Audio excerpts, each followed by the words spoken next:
días, muchachos. Hoy es día de clase virtual. Hoy es 16 de diciembre y esta clase corresponde a la de la semana pasada, que por razones técnicas pues no la pude dictar. Entonces voy a dictar esta clase para emparejar, pues yo ya tengo que dictarles otra, que todas van junto con las clases presenciales para el glorioso examen primer parcial fijado para el 12 de enero. Falta menos de un mes.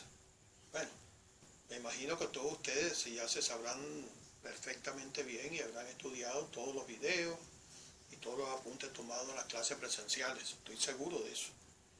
Así que no van a tener ningún problema, estoy seguro de eso. Claro, habrá algunos nada más, ¿no? 2, quizás 3, que no lo han hecho, que no han ni visto los videos, ni han estudiado los apuntes. Eso, bueno, que Dios los proteja. Así que bueno, vamos adelante.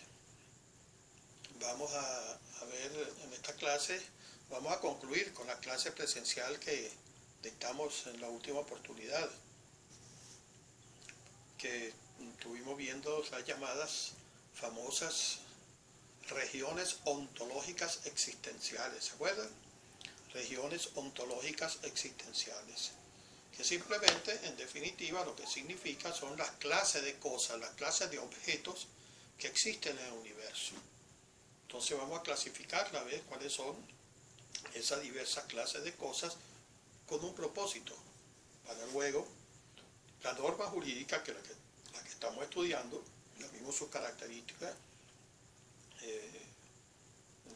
principales, sus características secundarias, y estudiamos eso, vimos por qué hay una norma, y las normas cómo se diferencian de las normas de las leyes naturales, cómo se diferencian las normas jurídicas de las normas morales, los usos sociales y por supuesto de las normas religiosas. Entonces vamos a avanzar y vamos a ver, existiendo las normas jurídicas, existiendo nuestra realidad en nuestro mundo, en nuestro universo, pues qué tipo de objetos son, qué tipo de clase de objeto es.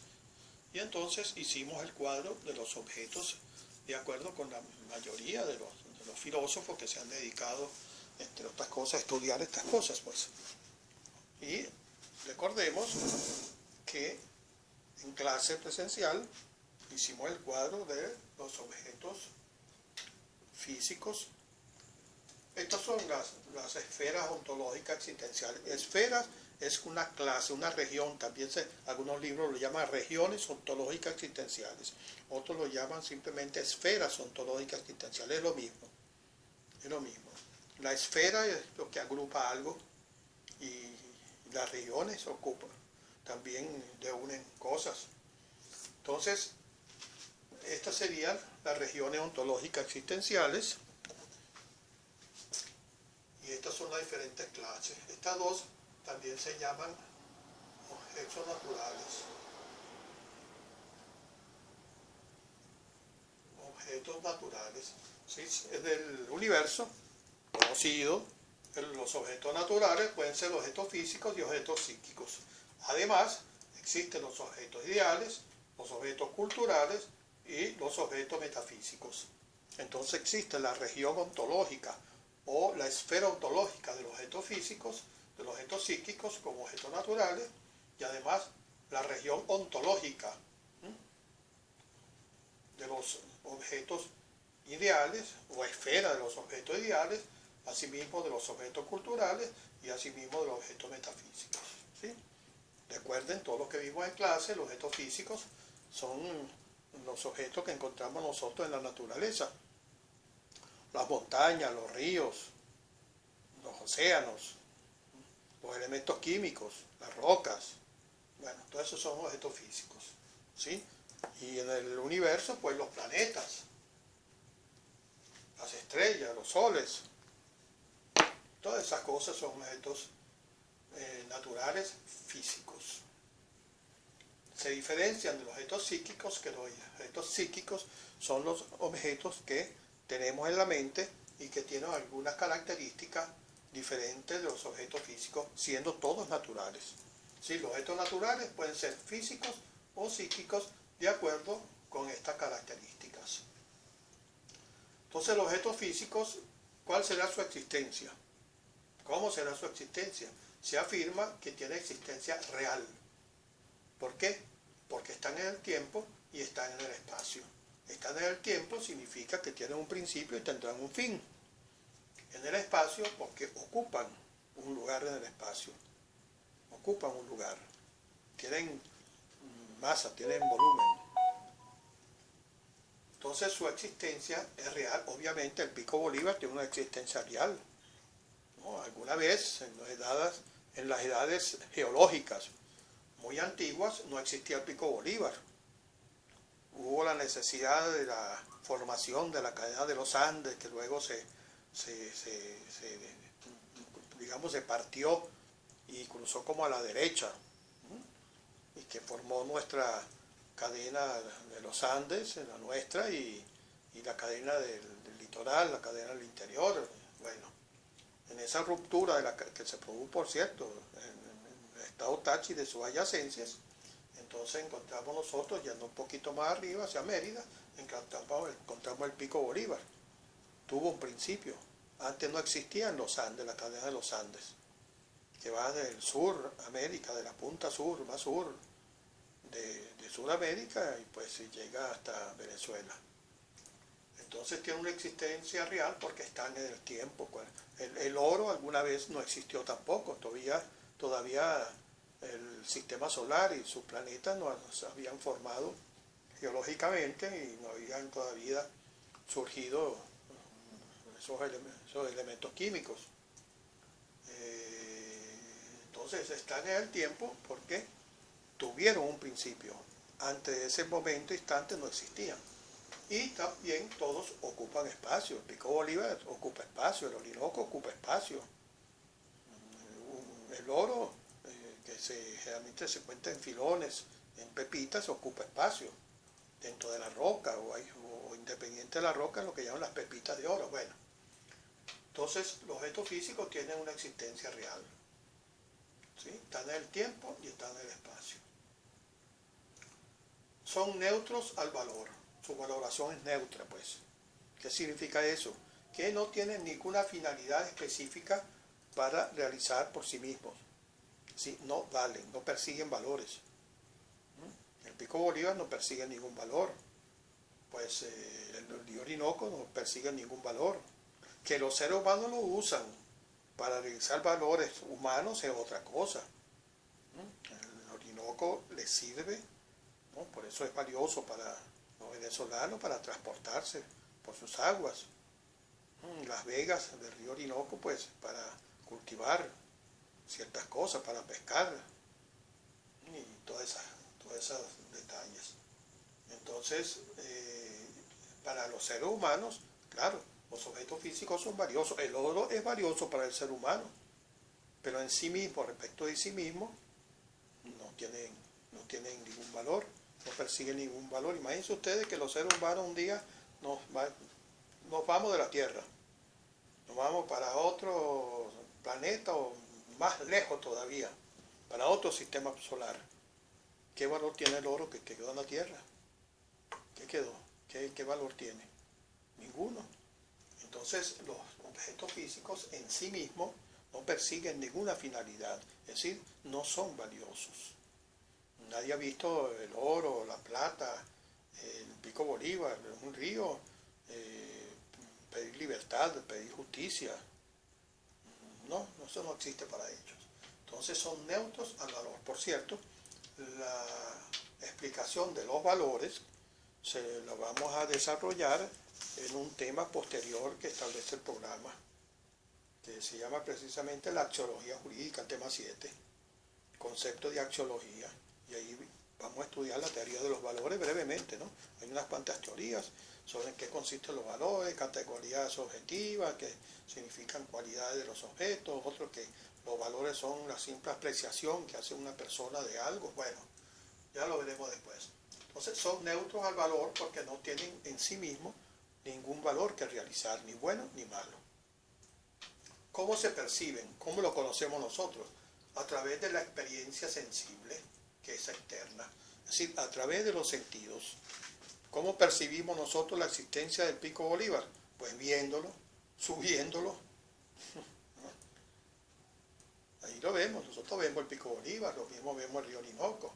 El oro también lo tocamos, lo sopesamos, sentimos su peso, pues, ¿no? Vemos su color.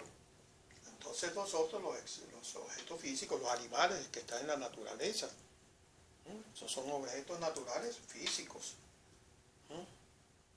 Entonces nosotros los conocemos a través de nuestros sentidos. Sin los sentidos, esos sentidos nosotros no los pudiéramos conocer. Que de repente falla un sentido, pero tenemos los otros. Y será un conocimiento de otro punto de vista. Por ejemplo, un ciego jamás podrá saber cuál es la forma de un elefante.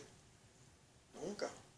Porque por más que lo toque, no se hace realmente una idea certera de cómo es un elefante.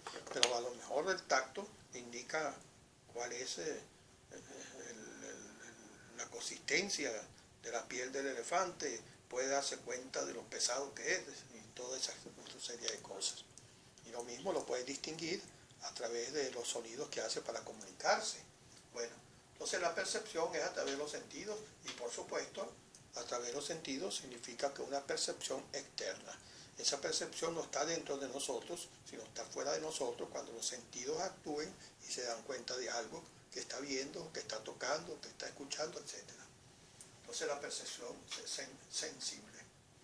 Y la relación con la voluntad de los seres humanos, como algunos libros dicen, con la voluntad de los particulares, es que esos objetos físicos son independientes de nuestra voluntad.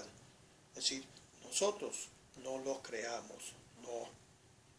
Simplemente existen por la fuerza de la naturaleza, de las leyes naturales. Eso no lo hacemos los seres humanos. Los seres humanos no hicieron el Orinoco. Nosotros no construimos el Pico Bolívar, ni las nubes que están en el cielo. Nosotros podemos crear condiciones para que aparezca un objeto físico, pero no los creamos. Por ejemplo, nosotros podemos tomar una semilla, por supuesto de una planta, enterrarlo dentro de una vasija llena de tierra, le echamos todos los días un poquito de agua y mira, y milagro, en X tiempo, una semana, 15 días, empieza a nacer una matica. ¿Nosotros la hemos creado? No, nosotros hicimos las condiciones para que esa semilla germine. Y facilitamos el trabajo de la naturaleza, pero no creamos la semilla. Lo que es la vida de esa semilla no la hacemos nosotros. Nosotros no, el ser humano no ha logrado todavía construir la vida. Podemos nosotros crear, repito, las condiciones para que ocurra un objeto, para que surja un objeto físico.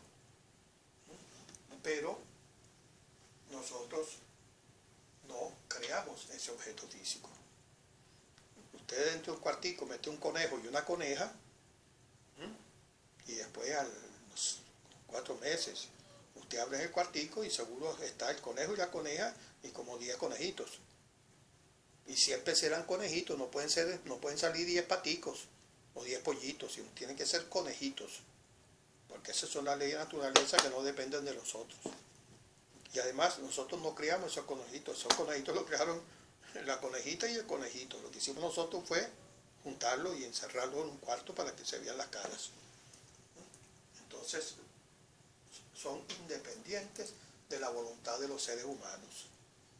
Nosotros podemos manejarlos, como no, podemos tocarlos, los animales salvajes, algunos podemos domesticarlos, convertimos un ser físico como es el caballo de carrera en un caballo, en un ser objeto cultural, porque lo amaestramos y le damos ciertos entrenamientos artificiales y lo cruzamos con raza de carrera y producimos algo que es un caballo de carrera. Entonces podemos nosotros crear las condiciones, pero no los creamos nosotros. No los creamos. Nosotros, repito, lo que queremos es facilitar que la naturaleza genere un objeto físico, pero no lo creamos nosotros directamente. Entonces son independientes de la voluntad de los seres humanos. Los objetos psíquicos también tienen existencia real, a pesar que no están en el tiempo. Están en el tiempo, perdón, que no están en el espacio, pero sí están en el tiempo. Los objetos psíquicos, por ejemplo, las ideas, la inteligencia, la voluntad, los sentimientos, los sueños, todos esos son objetos psíquicos. Están en el tiempo porque tienen un principio y tienen un fin. Usted sueña con algo y el sueño empieza y después termina. Tiene un principio y un fin. Un sentimiento siempre tiene un comienzo y seguramente tendrá un fin, ¿no? Como ustedes le dicen a la novia, mi amor, te quiero para siempre, sí, para siempre mientras uno está vivo. Después es otra cosa. Entonces, están en el tiempo porque tienen un principio y tienen un fin, pero no ocupan espacio. Son localizables indirectamente en el espacio. Porque, repito, los objetos psíquicos, como lo dije hace un momento, son los objetos que tenemos nosotros y que utilizamos, que están en nuestra mente. La memoria, la inteligencia, todas esas cosas. Entonces nosotros los utilizamos, pero no ocupan espacio. Pero sabemos que está dentro de nuestra mente, están esos objetos. Así que donde yo me traslade, allá en ese espacio que yo ocupo, donde yo me traslado, ahí están mis objetos psíquicos, están los de ustedes. Ustedes están sentados en este momento viendo la grabación, o cuando las clases presenciales están sentados en sus pupitres, y usted está utilizando objetos psíquicos. Está utilizando la inteligencia para entender lo que dice el profesor. Están utilizando la memoria para grabarse las cosas que dice el profesor. Entonces, donde están ustedes, están sus objetos físicos, su memoria, su inteligencia, pero no ocupan espacio. Nadie ha visto 3 metros de memoria o 15 centímetros de inteligencia, no. Entonces, pero se entiende que son objetos reales, a pesar que tienen un principio y tienen un fin, pues no ocupan espacio, sino de forma indirecta. Están en el tiempo, pero no están en el espacio. Lo mismo, la valoración es neutra respecto a los valores. A ustedes les puede gustar un sueño un día y otra vez no les gustó y que es una pesadilla. Pero eso es para ustedes. Pero el sueño como objeto psíquico que se desarrolló no es ni bueno ni malo, ni bello ni feo. En sí mismo no lo es. No lo es. Entonces, son neutros al valor. Objetos psíquicos no pelean por la libertad. Objetos físicos no pelean no se puede decir que son buenos. Usted tiene un buen sueño si le gusta. Si le gusta, si no le gusta es un mal sueño, pero el sueño en sí mismo es él. No tiene el atributo de ser bueno o malo. Es bueno o malo para ustedes, pero no para el sueño mismo, en sí mismo. Entonces también son neutros al valor y tampoco tienen ninguna finalidad en sí mismo. No tienen ninguna meta que buscar, que lograr. Para nosotros nos sirve para lograr metas, claro, pero los objetos psíquicos en sí mismos pues no tienen metas, simplemente existen en nuestra mente. Y lógicamente nosotros los percibimos de manera interna porque están dentro de nosotros, están dentro de nuestro cerebro. Nadie ha podido observar cómo es la memoria, de qué color es la inteligencia. Ustedes pueden recordar un sueño que puede ser muy bonito, muy coloreado, pero eso es nuestra imaginación, nuestro cerebro. Pero eso no existe en la realidad, esos colores. Entonces nosotros la percepción, como los conocemos, es de manera absolutamente interior, interna. La percepción está dentro de nosotros. Y por supuesto son independientes a la voluntad de los seres humanos. Los seres humanos no crean esos objetos psíquicos, no los creamos. más que haya métodos, por ejemplo, para lograr una gran memoria, no es que se crea una gran memoria, es la misma que nosotros tenemos naturalmente, solo que esos métodos lo que hace es desarrollar la memoria que tenemos, pero más allá de lo que es la memoria no la podemos desarrollar. Si nosotros tenemos, por cuestión de nacimiento, una memoria naturalmente corta, podemos simplemente que se desarrolle lo máximo posible, pero dentro del límite de su corta edad. Después no tenemos la memoria larga, no la podemos convertir en larga, ¿no? Entonces, los gestos psíquicos son independientes de la voluntad de los humanos. Si fuera dependiente, imagínate, y todos fueran unos genios, pues si dependiera de nosotros, todos nos diéramos la inteligencia ilimitada, una enorme inteligencia de genio, todos, ¿no? Ojo, como los sueños. Si yo no pudiera ordenar cómo soñar, imagínate cómo gozáramos todas las noches con los sueños que nos gustan. Pero eso no es así porque son independientes de nuestra voluntad.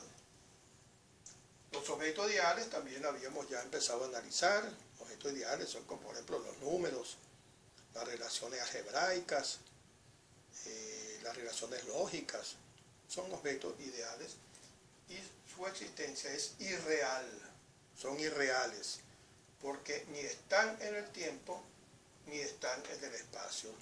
Los números no están en el tiempo. ¿Quién puede decir cuándo comenzó a existir el número 3? Pues no sabemos, no podemos saber. Eso existió desde siempre, esa relación que existe en la naturaleza, que se llama el número 3, que nosotros lo concebimos como un número 3, pues nunca tenía un principio. Simplemente comenzó con el universo. Un planeta tenía 3 lunas y aún suponiendo que ningún ser inteligente descubrió ese planeta y sus 3 lunas, el número 3, lo que nosotros llamamos el número 3, existe allí, esa relación existe. Y nosotros no la conocemos, ni nadie la ha creado. Entonces, los objetos ideales no están en el tiempo, porque no se puede decir que han tenido un principio y tendrán un fin. ¿Cuándo se acaba el número 3? Mañana saca la Asamblea Nacional una ley. A partir del artículo tal, a partir de tal fecha, no existe el número 3 a los efectos legales de cualquier cálculo. Si nosotros contaremos 1, 2, 4, 5, 6, no brincamos el 3. No podemos. ¿Por qué? Pues, porque no lo creamos nosotros. Son irreales, no ocupan espacio. Entonces, esos números, esas relaciones lógicas, por ejemplo, una relación lógica, si A igual a B y B igual a C, ¿cuál es la relación lógica? Significa que A es igual a C, por ejemplo. Eso no lo creamos nosotros, solo lo descubrimos. Lo descubrimos. Pero no lo creamos. Y eso no ocupan ni tiempo y ocupan espacio. No ocupan espacio. ¿Cuánto pesa el 3 más 4? ¿Cuánto pesa el número 5? Ahora, 5 toneladas, lo que pesa son 5 toneladas, pero no el número 5. Entonces, no están en el tiempo, no tienen principio, no tendrán fin. Y no están en el espacio, no ocupan espacio. No tienen tamaño, tienen volumen. Los objetos ideales. Su valoración es neutra, si son neutros al valor. Los números no buscan el bien, el mal.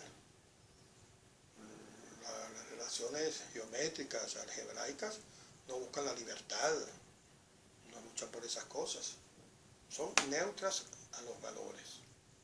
No tienen finalidad. Nosotros lo utilizamos para cosas, ¿sí? Para nosotros lo usamos para un fin determinado, pero ellos en sí mismos no tienen ninguna finalidad, simplemente están en el mundo. ¿Y cómo lo percibimos? por la experiencia sensible. No, nosotros podemos ver, decir que este es el número 8.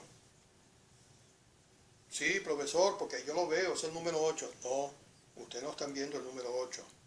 Ustedes están viendo la representación convencional del número 8 porque se nos ocurrió ponerle ese dibujo.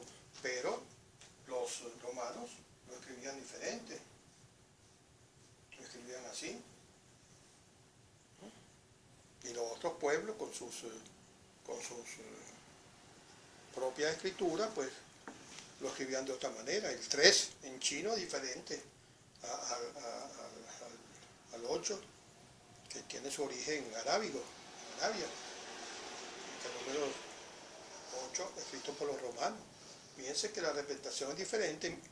La vista, en ese sentido de la vista, lo ve, pero no ve el objeto en sí mismo, ve su representación, cómo se representa.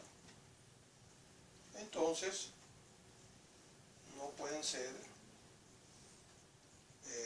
percibidos por los sentidos. Nadie, ¿quién ha visto? Bueno, ya pusimos el ejemplo de la vista. ¿Quién ha tocado el número 11?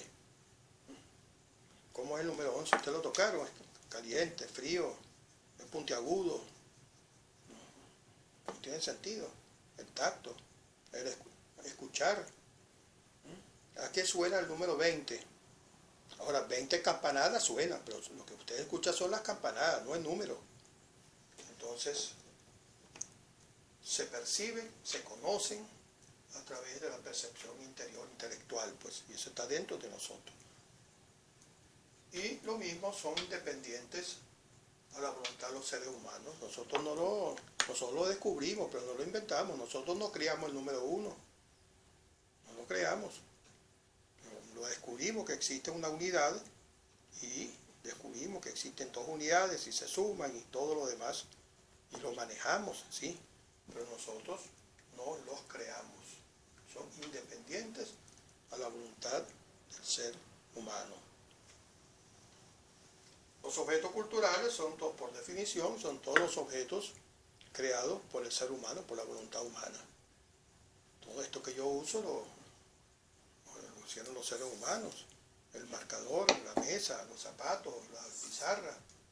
Esos son objetos culturales. Un zoológico, por ejemplo, es un objeto cultural. Los animales que están dentro son naturales, son físicos naturales, los animales. Pero la concepción de la idea de lo que es un zoológico, su organización interna, su régimen de administración, cómo darle la comida a los animales, todo eso es cultural. Entonces, los objetos culturales, una autopista, por ejemplo, una autopista, el estadio, donde se juega fútbol, el fútbol mismo, son objetos culturales, son reales. Están en el tiempo porque alguna vez no existían y nosotros los creamos. Y algún día dejarán de existir porque nosotros pues no los creamos más. Entonces, están en el tiempo, tienen un principio y tienen un fin. Y por supuesto ocupan espacio. Se puede predicar de esos objetos pues que tienen un volumen, tienen una masa, tienen un peso. Entonces están en el espacio. Su existencia es claramente real. Su valoración puede ser positiva o negativa. Eso lo veremos cuando estudiemos los valores, que los valores, hay valores positivos y valores negativos, de acuerdo pues con el interés de los seres humanos. ¿Por qué? Porque existe el supremo valor del bien y existe también el otro supremo valor del mal. El mal y el bien existen en el universo. Entonces, en este caso, los objetos culturales buscan una finalidad positiva o negativa. Por ejemplo, un objeto cultural positivo, las vacunas contra el COVID, porque persiguen un bien, la salud humana. Un objeto cultural negativo, bueno, una bomba de hidrógeno, la bomba nuclear, una bomba nuclear. ¿Por qué? Porque persigue la destrucción de seres humanos. Entonces, hay valoración que puede ser positiva o negativa. Esa es una de las características de los valores, así como la polaridad, que repito, no, como se lo dije ya en clase pasada, no tiene nada que ver con la cerveza, la polaridad. Los valores se presentan siempre con un contrario, hay valores y que tienen su contrario, todo valor tiene su antivalor. Si usted dice lo bueno, existe lo malo. Y así, existe lo alto, existe lo bajo. Todas esas cualidades que se pueden considerar valores en un momento dado. Entonces los objetos culturales pueden ser de valoración positiva o pueden ser de valoración negativa, depende del contenido de ese valor. ¿Cómo lo percibimos nosotros los objetos culturales? Pues obviamente por la percepción externa, fundamentalmente, pero no únicamente. Fundamentalmente, ¿por qué? Porque nosotros los vemos, nosotros vemos la autopista, nosotros vemos el estadio de fútbol, nosotros vemos la pizarra, escuchamos cómo suena si yo la golpeo. Entonces los sentidos, que son externos, nos ayudan a conocerlo. Pero también existe una percepción interna para algunos de esos objetos culturales. Por ejemplo, la música es un objeto cultural, la música, pero puede ser no solamente oída, también puede ser percibida y crear situaciones internas, como por ejemplo psíquicas, la música.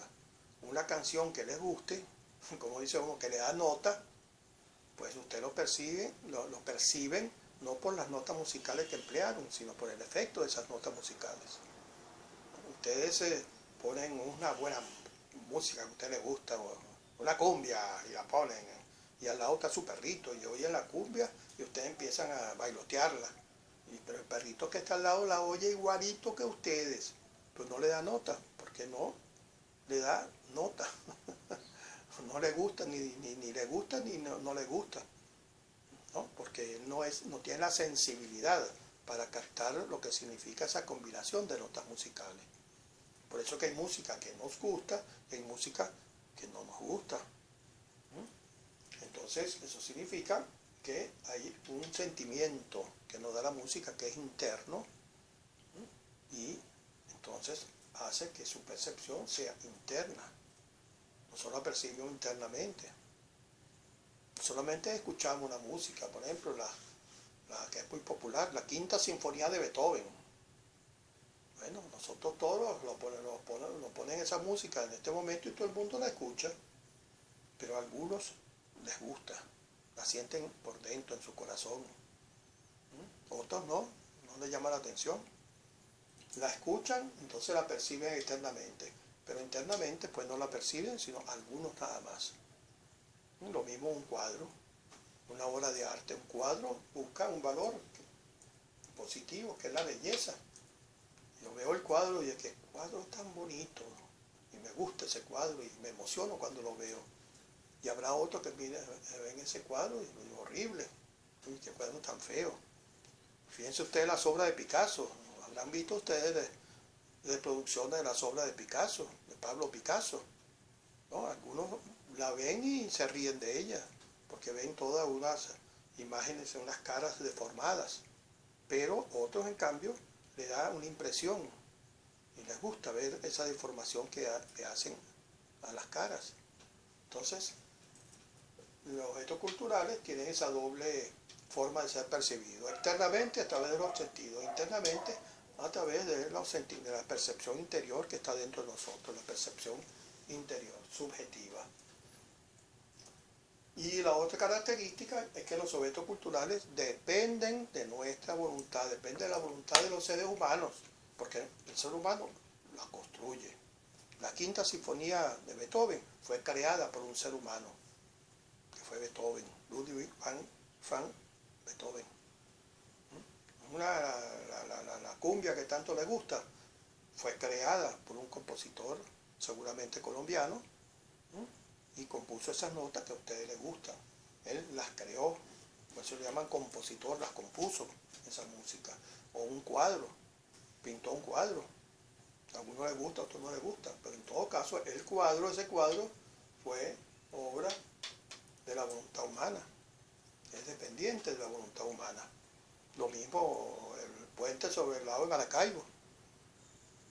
Ese puente es un objeto cultural, fue creado por los seres humanos. Ellos fueron los que lo crearon, los que lo diseñaron, lo calcularon y después seres humanos lo realizaron.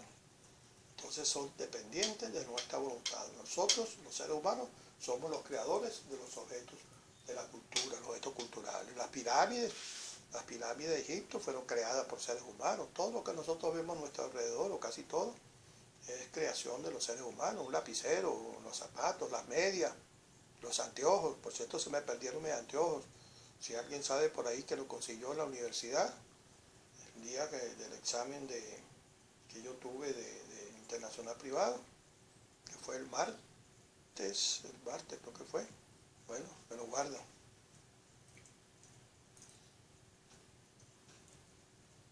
Entonces, los objetos culturales son dependientes de la voluntad del ser humano.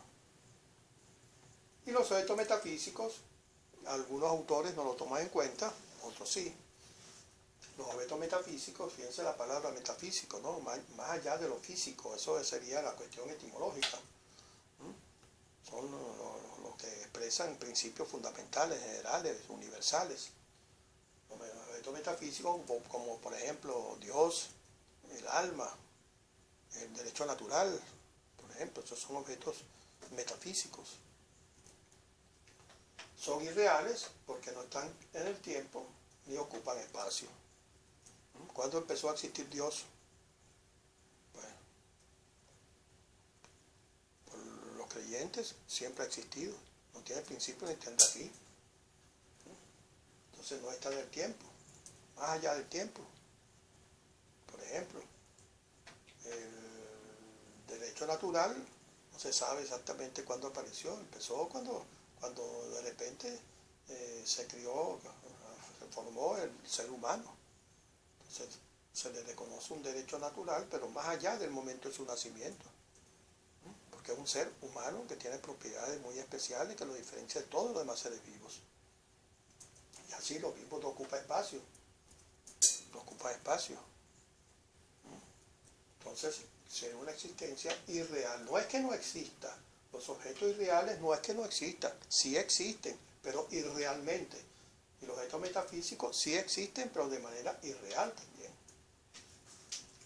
Su valoración, por supuesto, son valiosos porque todos persiguen una finalidad, ¿no? Todos los objetos metafísicos tienen una finalidad, se percibe internamente, no se pueden ver. ¿Quién ha visto el derecho natural? Nadie, pero se percibe, se capta internamente, intelectualmente uno sabe que existe y siente que existe un derecho natural, como por ejemplo el derecho a la vida, es un derecho natural. Algunos lo llaman los derechos fundamentales del hombre, los derechos humanos, pero mejor no meternos en ese tema porque ahora resulta que los derechos humanos es lo que uno quiere, ¿no? Si yo quiero hacer algo, es un derecho humano que tengo yo de tenerlo, de hacerlo. Que es una degeneración de la idea de derechos humanos. Pero bueno, entonces no hablemos de eso.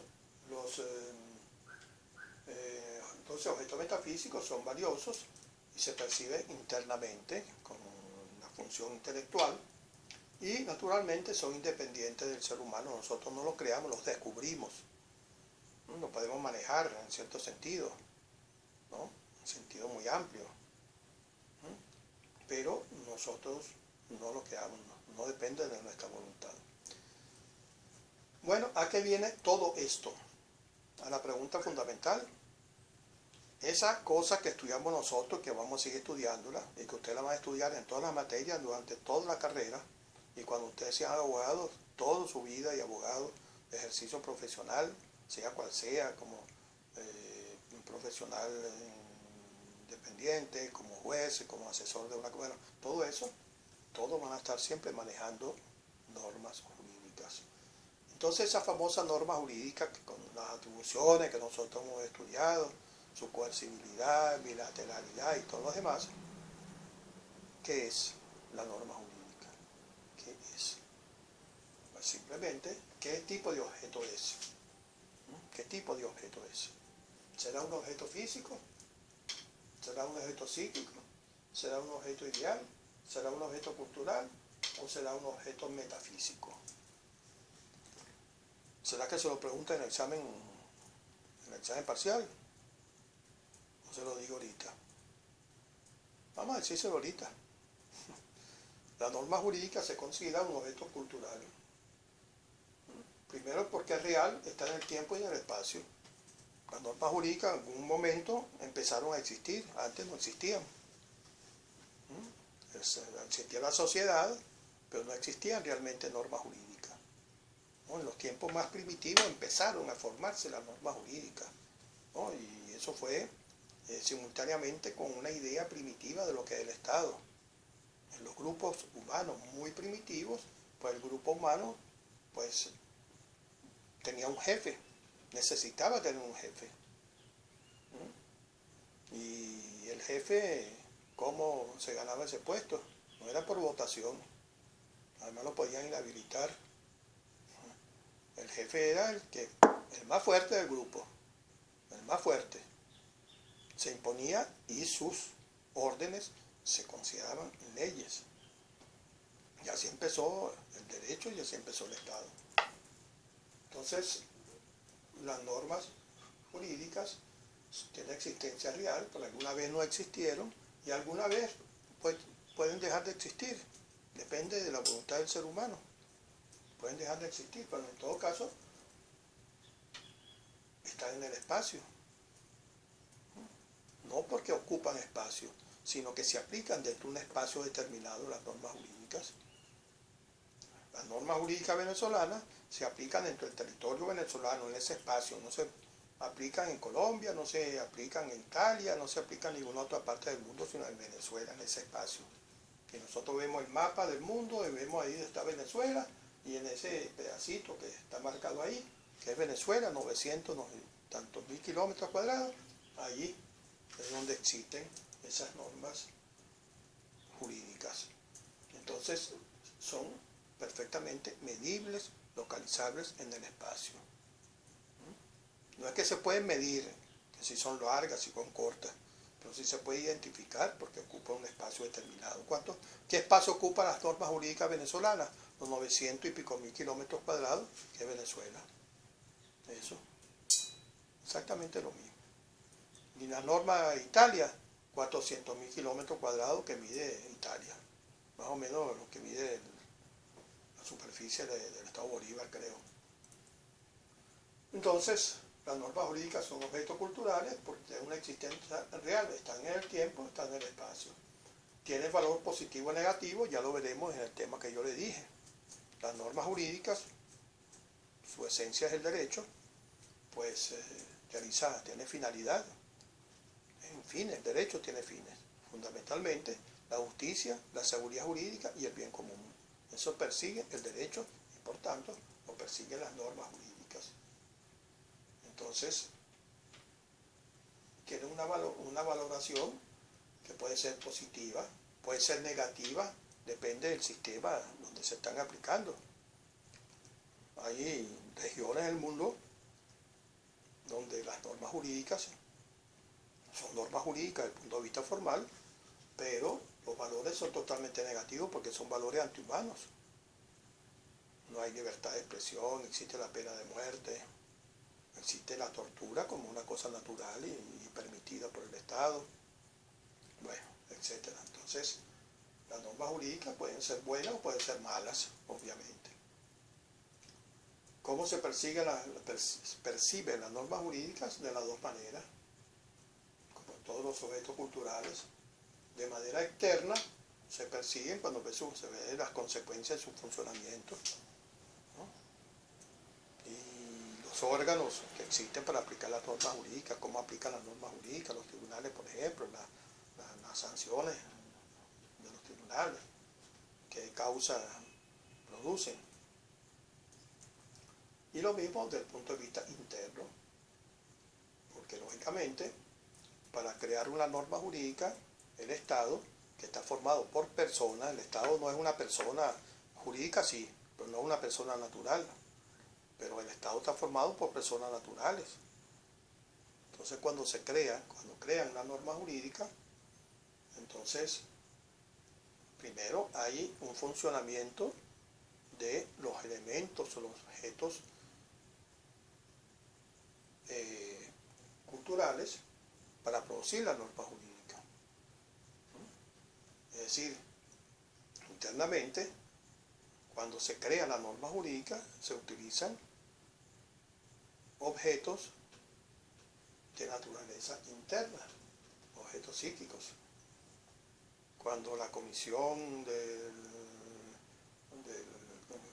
la Asamblea Nacional pues se analiza un proyecto de normas jurídicas y entonces lo coteja con la realidad, todo es un proceso que es interno, y después construye la norma jurídica, la construye, que todavía no es norma jurídica porque todavía no está aprobada, pero ya está construida. Después aprobada por la Asamblea Nacional y se convierte en norma jurídica plena. Entonces, para poder crear una norma jurídica se utilizan objetos internos, objetos psíquicos. Es lo mismo que para ustedes producir el examen, la respuesta del examen que yo le voy a poner, ustedes utilizan objetos psíquicos, ¿no? Y construyen el examen, hacen el examen. La memoria, la inteligencia, la comprensión, razonamiento, todas esas cosas, y producen la respuesta. Entonces utilizan pues la percepción interna. Y externamente, por supuesto, se perciben las normas jurídicas cuando están escritas en códigos, están reunidas en códigos, en leyes, en la Gaceta Oficial, o cuando se ve su aplicación en la realidad.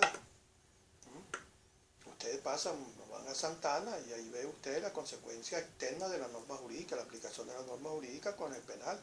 Hay gente que está ahí privada de libertad, una manifestación externa de las normas jurídicas que han sido aplicadas penalmente. Y además las normas jurídicas dependen de la voluntad de los seres humanos, porque son construidas por los seres humanos. Son producidas por la inteligencia humana. No es por la naturaleza, sino por nosotros mismos creamos las normas jurídicas a través del Estado o cualquier otro mecanismo que puede el ser humano inventar para esas cosas. Los objetos metafísicos, ¿qué relación tienen con las normas jurídicas? Bueno, que aquí está en los objetos metafísicos el derecho natural. Es derecho natural. Entonces, las normas jurídicas tienen que estar acordes, de acuerdo con muchas teorías, con el derecho natural. Entonces, esa es la relación de las normas jurídicas con el derecho natural. ¿Sí? En todo caso, las normas jurídicas, que ya dijimos que son objetos culturales, están relacionados con todas estas regiones ontológicas. ¿Qué tiene que ver las normas jurídicas con los objetos físicos?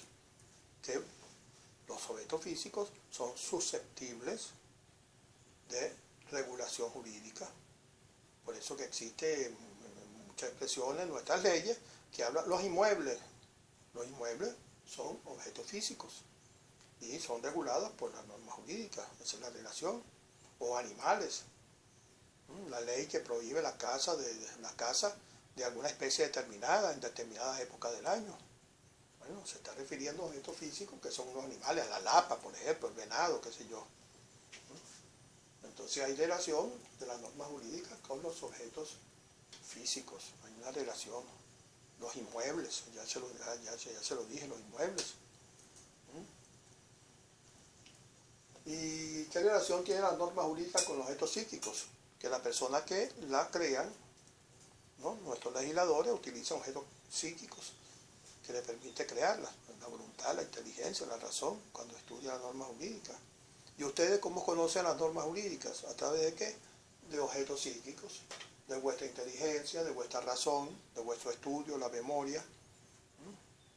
Ustedes toman un libro y lo estudian, ven las grabaciones y la aprenden.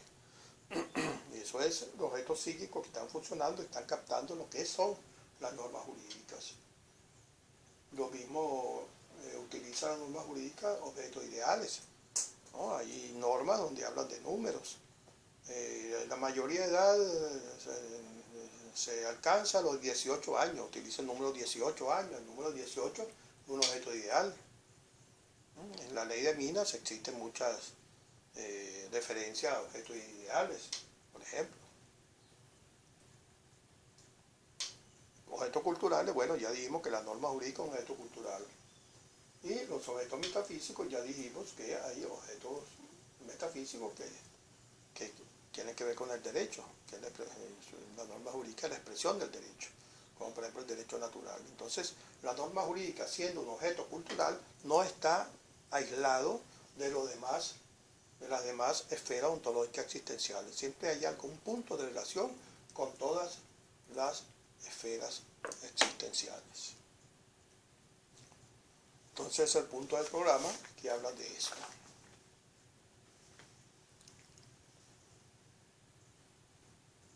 Ok.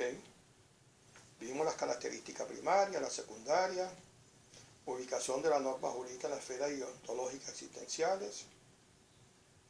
Viene principal clasificación de la norma jurídica, pero a mí me gustaría dejar este punto para después, porque hay un punto previo que hay que tomar en cuenta, que es la formulación y la estructura lógica de la norma jurídica. Eso lo vamos a ver antes que la clasificación de la norma jurídica. Vamos a ver la clasificación de la norma jurídica para el final. Vamos a borrar el cuadrito este. Y vamos a aclarar entonces esas expresiones que utiliza el programa de estudios. El programa de estudios utiliza la expresión formulación lógica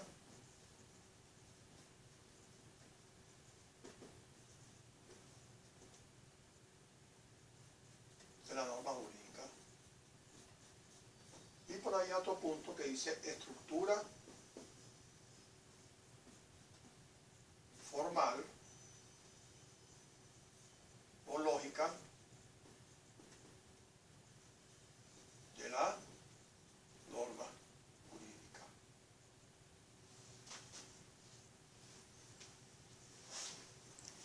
Entonces vamos a distinguir que no es lo mismo formulación lógica que estructura lógica de la norma jurídica. Así que cuando un examen yo le pregunte, háblame de la estructura lógica de la norma jurídica, no diga la norma jurídica y me dice la formulación, no es lo mismo. No. Y si le pregunto la formulación, no me vayan a contestar sobre la estructura, porque son dos cosas muy elementales para entenderla. ¿Qué significa una cosa y qué significa la otra cosa? Por ejemplo, la formulación lógica de la norma jurídica se refiere a cómo se desarrolla una norma jurídica. Esa es la idea. ¿Cómo funciona la norma jurídica? Es como si usted compra un carro y para saber cómo anda, cómo manejarlo y cómo es el motor, usted tiene un manual, ¿no? Ahí le explica el manual cómo se maneja y cómo está funcionando el carro. La estructura formal o lógica se refiere a otro aspecto. ¿Cómo está estructurada la norma jurídica? ¿Cómo está formada una norma jurídica? ¿Qué es en esencia la norma jurídica? Es como el carro. ¿Cuál es la estructura de un carro? Pues los asientos, los cauchos, el capó, el volante, los frenos. Esas son las partes que constituyen el carro y que todo lo convierte en lo que uno llama un automóvil, que es un objeto que se diferencia de los demás. No es lo mismo un automóvil que un tractor, a pesar que pueden tener semejanzas. Entonces una cosa es cómo funciona la norma jurídica que lleva a su aplicación, y otra cosa es cómo está hecha, cómo está formada, cuál es la esencia de la norma jurídica, qué es en esencia la norma jurídica. Son dos cosas diferentes.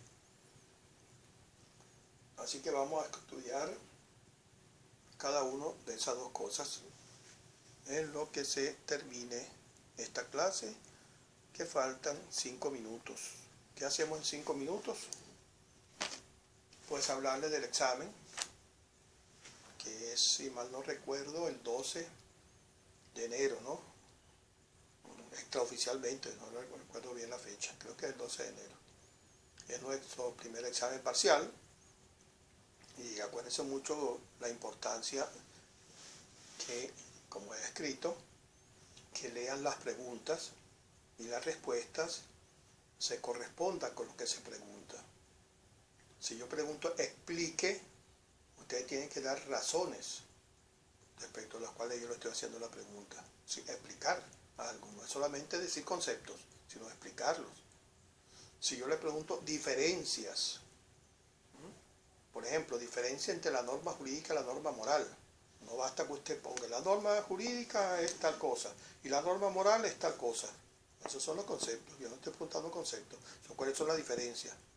Entonces ustedes tienen que analizar, es decir, la norma jurídica tiene este detalle, ¿no? Que significa esto, en cambio, la norma moral tiene esto otro que significa estas otras cosas, ¿sí?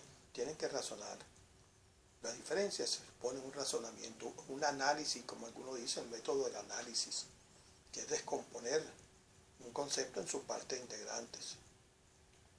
Si yo digo, explique el concepto de derecho subjetivo de Kelsen, ya lo veremos, usted tiene que descomponer, dar el concepto, ¿verdad? Eso no basta. Tiene que descomponer el concepto en sus partes integrantes y explicar cada una de esas partes integrantes. El derecho subjetivo es el mismo derecho objetivo, entonces tiene que explicarme qué quería decir Kelsen, que el derecho subjetivo es el mismo derecho objetivo. Y sigue en relación especial con un sujeto. Kelsen utiliza la expresión en relación sui generis, que es lo mismo con un sujeto. ¿Qué significa una relación especial con un sujeto?